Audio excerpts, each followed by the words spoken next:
à noite nós observamos que este livro, os Atos dos Apóstolos, nos apresenta as atividades do Senhor glorificado, o que é realmente uma continuação da história que temos nos Evangelhos, mostrando como o Senhor começou uma obra aqui na terra e depois subiu às alturas do céu, tomou seu lugar à destra do Pai e continuou a sua obra aqui na terra.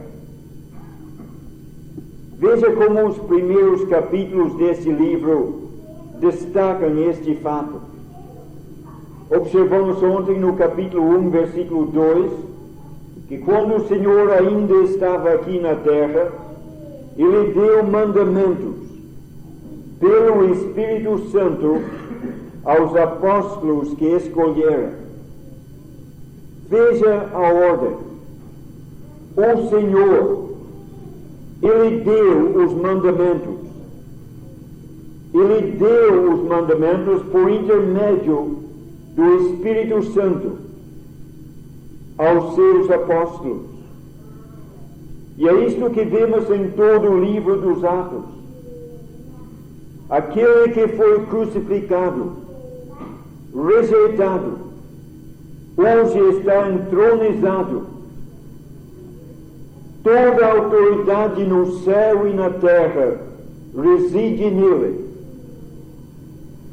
E Ele enviou para cá o seu Espírito Santo, que opera em homens e mulheres para, através deles, fazer a obra do Senhor.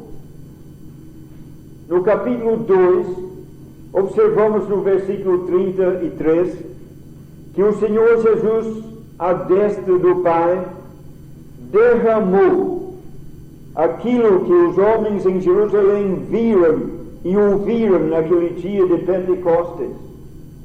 Aquele trabalho todo, a conversão de 3.000 almas, a formação da igreja, tudo isto foi feito porque o Senhor derramou isto, exercendo a sua autoridade, continuando o seu trabalho através do Espírito Santo, operando em corações humanos. Quando chegamos no último versículo do capítulo 2, vemos mais uma evidência disto. O Senhor acrescentava todos os dias. O Senhor acrescentava à igreja aqueles que iam sendo salvos. O Senhor estava fazendo a obra. E no capítulo 3, quando Ele manifestou o seu poder, curando aquele paralítico à porta do templo, o povo correu para ver o que estava acontecendo. Ouvindo aquela notícia, Pedro lhes disse: por que olhais tanto para nós? Como se de nós próprios, pelo nosso poder, fizemos este homem andar.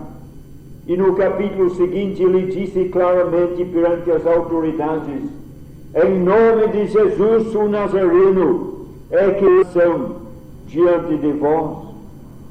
E assim podemos continuar através dos Atos, mostrando que neste livro vemos o Senhor glorificado, fazendo a sua obra. O seu agente divino é o Espírito Santo, e os seus instrumentos são homens e mulheres. Lendo estes capítulos, logo podemos observar a natureza desta obra que ele está fazendo. Vemos no capítulo 2 a conversão de muitas almas, e logo em seguida lemos de uma igreja. Vemos em capítulo 2 a formação da primeira igreja aqui no mundo. Talvez seria bom destacar este fato. Creio que muitos aqui já sabem, mas seria bom não esquecer de destacar que a primeira igreja neste mundo foi plantada em Jerusalém no dia de Pentecostes, no mesmo ano em que Nosso Senhor foi crucificado. Podemos confirmar isto vendo outras passagens, como Mateus capítulo 16. Quando o Senhor estava aqui na terra, Ele falou da igreja. E em Mateus 16 Ele disse: sobre esta pedra edificarei a minha igreja. Repare bem o verbo, o tempo do verbo. Ele não disse: sobre esta pedra estou edificando a minha igreja. Não disse isto porque ainda não estava edificando a igreja, não tinha começado. Ele disse: sobre esta pedra edificarei. Era algo futuro. Não havia igreja no Velho Testamento. Havia sim um povo de Deus, havia sim uma casa de Deus, mas não havia igreja. A igreja começou em Atos capítulo 2. A primeira igreja foi plantada em Jerusalém. A carta aos Efésios também confirma isto. No capítulo 3, lembra como o apóstolo fala do mistério de Cristo, no versículo 4, e depois começa a explicar o que é este mistério de Cristo. Ele diz: o mistério foi o culto em Deus nos séculos passados. Não foi revelado como agora está sendo revelado agora pelos santos apóstolos e profetas, a saber que os gentios agora são co-herdeiros, formando um corpo. É o mistério de Cristo, a igreja revelada agora. No Velho Testamento não havia igreja. A primeira igreja neste mundo, repito, foi plantada em Jerusalém no dia de Pentecostes, no ano em que o Senhor morreu, ressuscitou e voltou à glória do céu. Hoje nós vamos olhar mais de perto naquela primeira igreja, porque, como já indicamos ontem, podemos ver um modelo para nós, podemos ver instruções suficientes para que nós possamos hoje em dia perceber o que o Senhor está fazendo. Pensando naquela igreja em Jerusalém, eu gostaria de pensar em primeiro lugar nas pessoas que Deus usou para formar aquela igreja. E depois de olhar um pouco para aquelas pessoas que faziam parte daquela igreja, podemos considerar o meio que o Senhor usou para formar aquela igreja. E tendo contemplado as pessoas e considerado o meio, podemos ver, pelo menos em parte, o modelo que Deus deixou. E se o tempo ainda permitir, poderemos pensar um pouquinho no resultado de tudo isto. Em primeiro lugar, as pessoas que o Senhor usou para formar aquela igreja. Lendo o capítulo 1 e capítulo 2, podemos ver algumas características daquelas pessoas. Vamos escolher apenas 3 características hoje. Para formar aquela igreja, o Senhor usou pessoas dispostas a obedecer a palavra dele. Pessoas obedientes à sua palavra. No capítulo 1, versículo 4, vemos que quando o Senhor ainda estava na terra, Ele lhes deu um mandamento, que não se ausentassem de Jerusalém, mas esperassem até receber a promessa do Pai. Uma ordem dada pelo Senhor, não se ausentar de Jerusalém.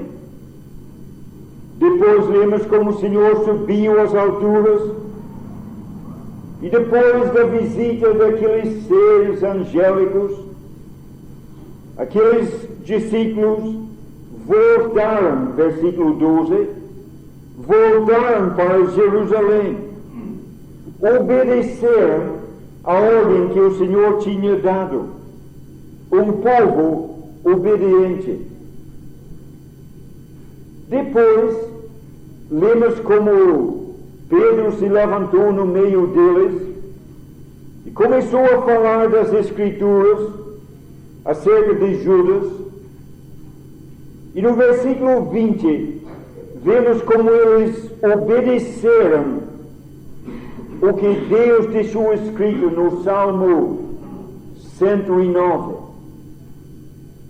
Naquele salmo estava escrito que outro deveria tomar o lugar de Judas.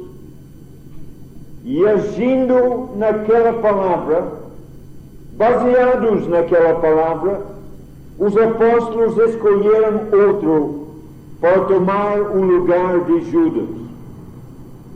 Se no versículo 12 obedeceram uma palavra que o Senhor falou, no versículo 20 obedeceram uma palavra que estava escrita no Velho Testamento, uma palavra que o Senhor falou aos seus ouvidos, eles obedeceram. Também a palavra que estava escrita, eles aceitaram e obedeceram. Porque a palavra escrita tem o mesmo valor e a mesma autoridade das palavras que saíram da boca do Senhor. Esses discípulos, então, eram pessoas obedientes. Podemos continuar através dos Atos, mas vamos limitar-nos ao capítulo 2. Depois da pregação de Pedro, muitos creram. Diz que aqueles que de bom grado receberam a palavra, obedecendo aquela exortação, estes foram batizados e agregados naquela igreja. A primeira característica das pessoas que Deus usou é uma disposição para obedecer à palavra dele. E eu gostaria de aplicar isto a nós nesta noite, porque se nós queremos ser usados por Deus, se queremos ser instrumentos úteis na sua obra, é necessário que haja em nós esta mesma disposição. Se Deus falou, eu faço. Se Deus falou, não há mais discussão.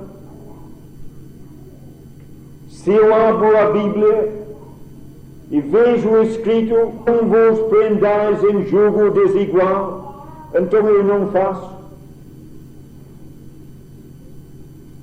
A palavra escrita é a palavra de Deus.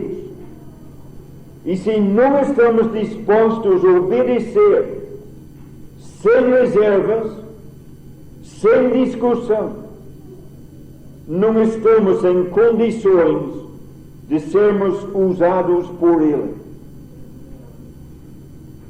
Aquele povo que Ele usou para formar a primeira igreja Era um povo que obedecia a sua palavra e também um povo que orava. No capítulo 1, versículo 14, vemos que todos eles perseveravam unânimes em oração e súplicas. A primeira reunião depois da ascensão do Senhor foi uma reunião de oração. Ainda não existia igreja, mas antes da formação da igreja, vemos estes cristãos orando, perseverando.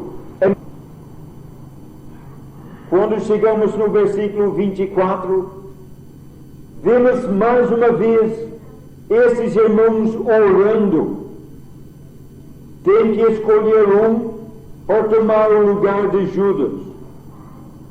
Não começam a pesar na balança as qualidades de um e as qualidades de outro. Não promovem uma eleição, mas se dirigem a Deus em oração, para que o Senhor mostre, porque é o Senhor que está fazendo a obra. Querem que o Senhor mostre qual dos dois ele escolheu, e estavam em oração. Quando chegamos no capítulo 4, vemos esta mesma igreja de Jerusalém numa situação difícil. As autoridades proibiram a pregação, ameaçaram, estavam de fato numa situação difícil. Fazer o quê?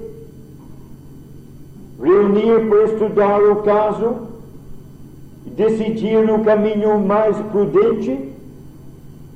Não fizeram isto. Se reuniram sim, não para discutir o problema, não para decidir o que faria, mas para orar. E oraram a Deus, pedindo ousadia para pregar, porque estava escrito, sabiam que Deus tinha falado que deveriam pregar, e eles oravam a Deus, pedindo a ousadia para cumprir a sua palavra. Um povo que orava. Pensando mais nesta qualidade, podemos ver que era de fato um povo que sentia a sua necessidade do Senhor. Precisava de orientação dele. Precisava de poder dele. E, portanto, oravam. Meus irmãos, se nós queremos ser úteis na obra do Senhor, se queremos que Ele nos use,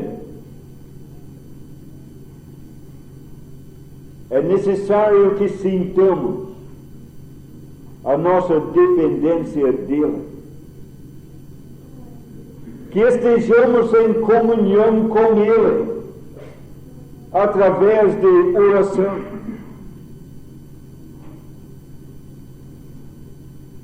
Podemos pausar um pouco aqui, pensar na nossa vida particular.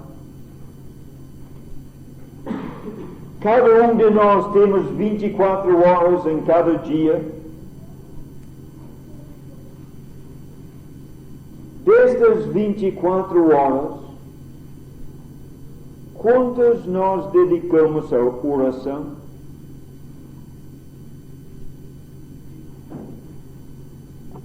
Aquele povo que Deus usou em Jerusalém era um povo caracterizado pela oração.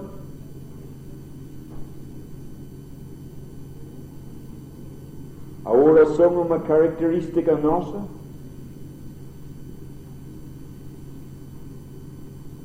Como igreja, Somos uma igreja que ora?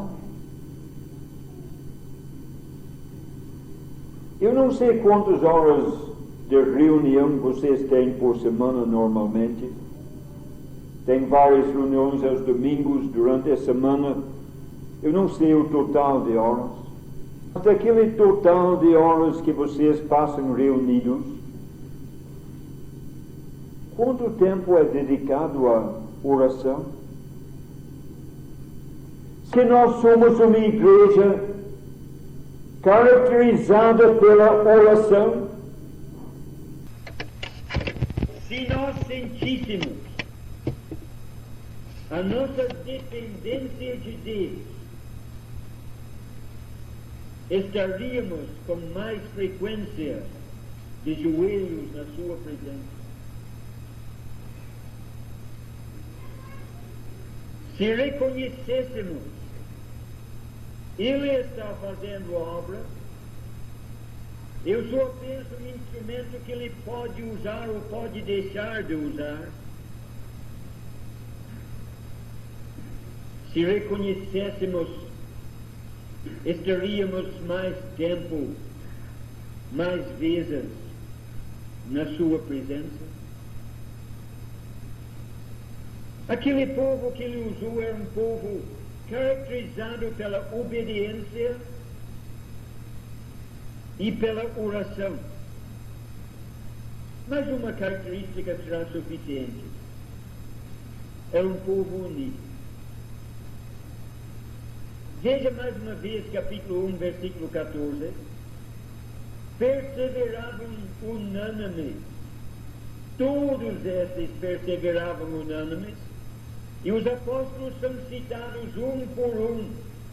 Todos eles, unanimemente, perseverando em oração, junto com as mulheres, também com Maria, a mãe de Jesus, e com os irmãos do Senhor Jesus, todos eles unidos.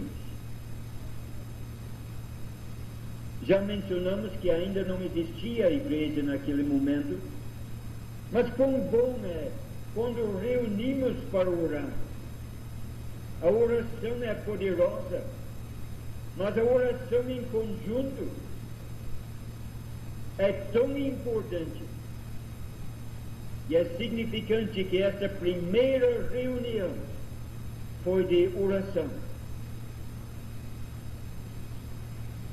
Quando a igreja toda reúne para orar, não é necessário dividir em grupos, nem há vantagem nisso. Às vezes acontece, os irmãos numa sala, as irmãs em outra, mas não há vantagem nisso. O importante é que todos estejam juntos, como vemos em Atos capítulo 1, unidos, perseverando unânimes em oração. Capítulo 2, versículo 1, todos eles estavam reunidos no mesmo lugar, unidos. Versículo 44, todos eles estavam juntos. Versículo 46, mais uma vez. Você não pode ler esses primeiros capítulos sem ver a união que existia entre estes cristãos. São chamados de irmãos, já dando a ideia de uma família. E de fato eles viviam como uma família. Viviam como família e agiam como um corpo. Formaram um só corpo. Não havia divisão. Era um povo obediente, um povo que orava e um povo unido. Obediente porque reconhecia o trabalho é do Senhor. Ele manda, nós obedecemos. Um povo que orava porque reconhecia: precisamos dele, precisamos de orientação, precisamos de poder. Era um povo unido porque reconhecia: precisamos uns dos outros. E eu espero que todos nós sejamos um povo obediente, um povo dependente que ora, um povo unido que reconhece que precisamos uns dos outros para o nosso desenvolvimento espiritual. Como um povo assim, o Senhor começou a sua obra. Como um povo assim, Ele quer continuar no dia de hoje. Mas qual foi o meio que Ele usou para formar aquela igreja? Fala-se muito hoje em dia em melhores métodos de trabalho, mas o método divino que Ele usou desde o início é o mesmo que funciona até hoje. No capítulo 2, vemos o apóstolo Pedro levantando-se com os 11, mais uma vez indicando a união. Ele levanta a sua voz e começa a pregar. E o resultado daquela pregação no capítulo 2 foi a conversão de 3.000 almas. No capítulo 3 vemos ele pregando mais uma vez.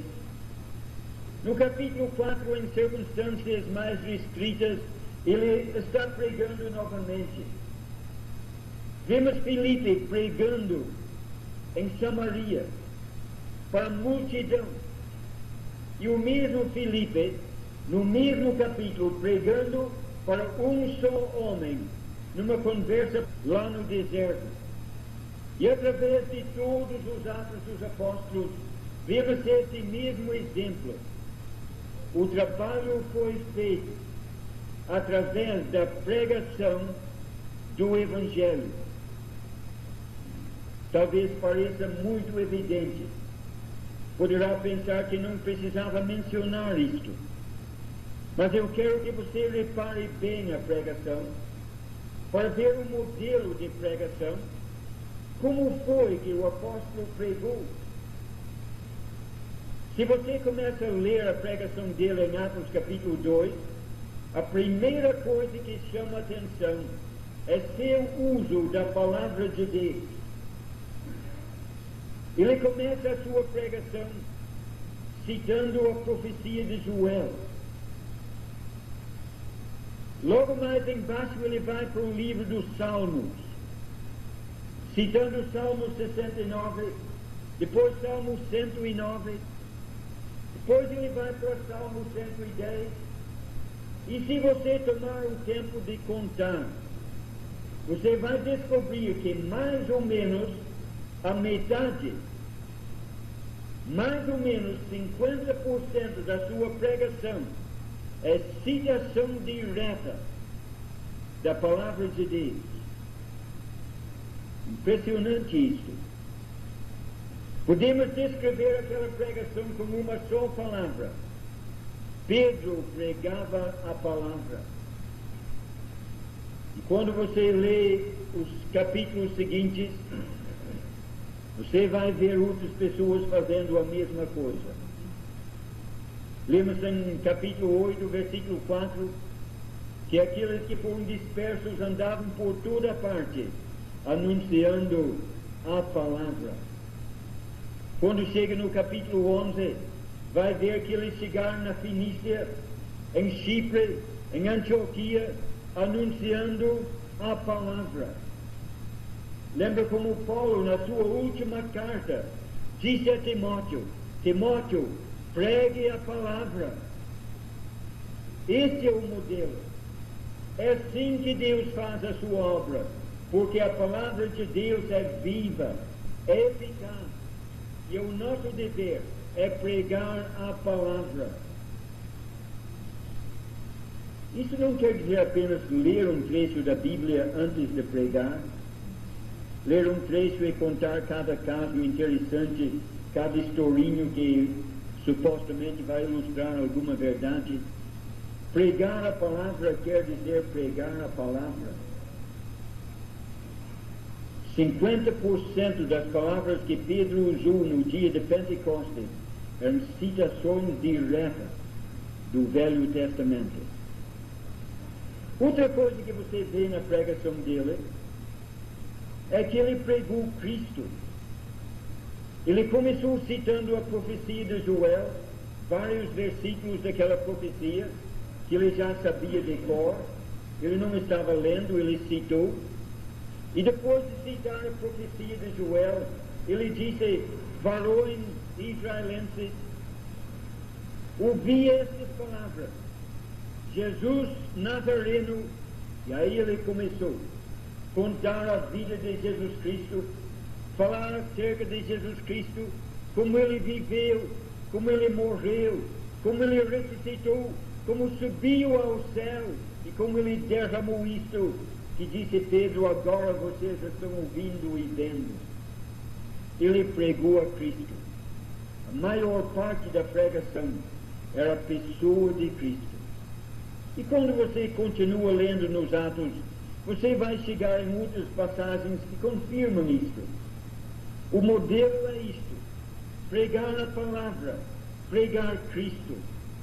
Já mencionamos o capítulo 8. Já citamos que no versículo 4, andavam por toda parte pregando a palavra.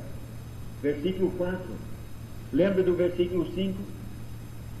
Filipe desceu para Samaria e lhes anunciou a Cristo. Pregar a palavra e pregar Cristo. E no mesmo capítulo, quando ele estava no carro junto com o eunuco, versículo 29 diz, começando na mesma escritura, e anunciou a Jesus. Lembra de 1 Coríntios, capítulo 1? Os judeus pedem sinal, os gregos querem sabedoria, mas nós pregamos a Cristo crucificado. Sabia que não era isto que o povo queria? O povo queria sinais, queria filosofias. Ninguém queria ouvir de Cristo crucificado, mas Paulo insistiu. Capítulo 2, versículo 2: eu propus nada saber entre vós, nada saber, a não ser Cristo Jesus e este crucificado. Aquela pregação apostólica era uma pregação da palavra, apresentando a Cristo.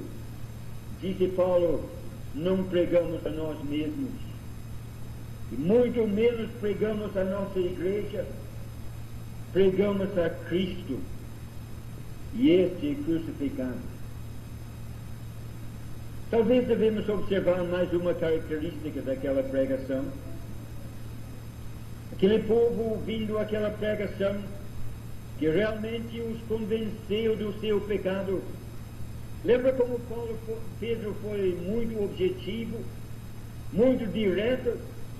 Ele disse a respeito de Jesus Nazareno: homem que andou por toda parte fazendo bem, homem que Deus levantou no meio de vós, e vós o crucificastes, vós o matastes. Ele falou diretamente, abertamente do pecado, colocou seu dedo na ferida, e eles se compungiram nos seus lugares. Que faremos? E resposta no versículo 38: arrependei-vos. Pregava o arrependimento. Sabe que o arrependimento está desaparecendo das pregações em nossos dias? Prega-se hoje um evangelho diferente. Mas quando João Batista começou a pregar lá no deserto, Mateus capítulo 3 diz que ele começou a pregar dizendo: arrependei-vos, porque é chegado o reino de Deus. Marcos capítulo 1 diz: Jesus Cristo começou a pregar dizendo: arrependei-vos e crede no Evangelho. E o apóstolo Paulo nos informa em Atos 17, versículo 30, que Deus anuncia agora a todos os homens e em todo lugar que se arrependam. Irmãos, é importante que preguemos este Evangelho, pregando a palavra, pregando Cristo, anunciando a todos em todo lugar que se arrependam. Eu disse que hoje se prega um Evangelho diferente. 2 Coríntios 11 fala disto. Diz que é um outro Evangelho que apresenta um outro Jesus no poder de um outro Espírito. Muitas pregações de hoje apresentam um Deus que está de joelhos implorando: por favor, pecador, me deixe entrar no teu coração, por favor, me aceite. Mas o Deus vivo e verdadeiro não está de joelhos implorando. O Senhor está elevado no seu trono. Toda a autoridade no céu e na terra reside nele. Mas Ele é um Deus de amor. Ele vai julgar o mundo em justiça um dia. Mas Ele ama o pecador. Ele não quer que ninguém se perca. Portanto, Ele anuncia com toda a dignidade e autoridade do seu trono, e a todos, em todo lugar, que se arrependam, porque tem determinado um dia em que há de julgar o mundo em justiça. E o nosso dever como pregadores do Evangelho é seguir o modelo bíblico, pregar a palavra, apresentar Cristo, acusando o mundo do seu pecado, procurando atingir a consciência para que o pecador possa sentir o seu pecado, a sua culpa, para que possa arrepender e buscar ao Senhor enquanto se pode achar. O Senhor está fazendo a sua obra através de pessoas que obedecem, pessoas que sentem a sua necessidade e oram, pessoas que estão unidas. E o meio que Ele usa é essa pregação solene e séria do Evangelho. E o resultado? Naquele dia, os que de bom grado receberam a sua palavra foram batizados. E no mesmo dia foram agregados. Veja bem a ordem: conversão, batismo, recepção à comunhão da igreja local. E não é o fim. Não são apenas 3 passos. Há mais um: conversão, batismo, recepção à comunhão da igreja e perseverança. Versículo 42. Perseveravam na doutrina dos apóstolos, na comunhão, no partir do pão e nas orações. Eles perseveravam na doutrina dos apóstolos. Não desenvolveram essa doutrina, modificando-a de acordo com as circunstâncias, de acordo com os tempos. Perseveravam na doutrina dos apóstolos. O que os apóstolos ensinaram no início não precisa de modificação, não precisa ser adaptado. Não podemos acrescentar nem tirar daquilo, mas temos de perseverar. A doutrina jamais mudará. Circunstâncias mudam. De um país para outro há muitas diferenças de cultura, De uma época para outra há muitas diferenças, mas as igrejas de Deus têm o dever de seguir o mesmo modelo e perseverando na doutrina dos apóstolos. Uma igreja que se reúne em São Joaquim hoje, em 1994, deverá estar fazendo exatamente como a igreja em Jerusalém, quase dois.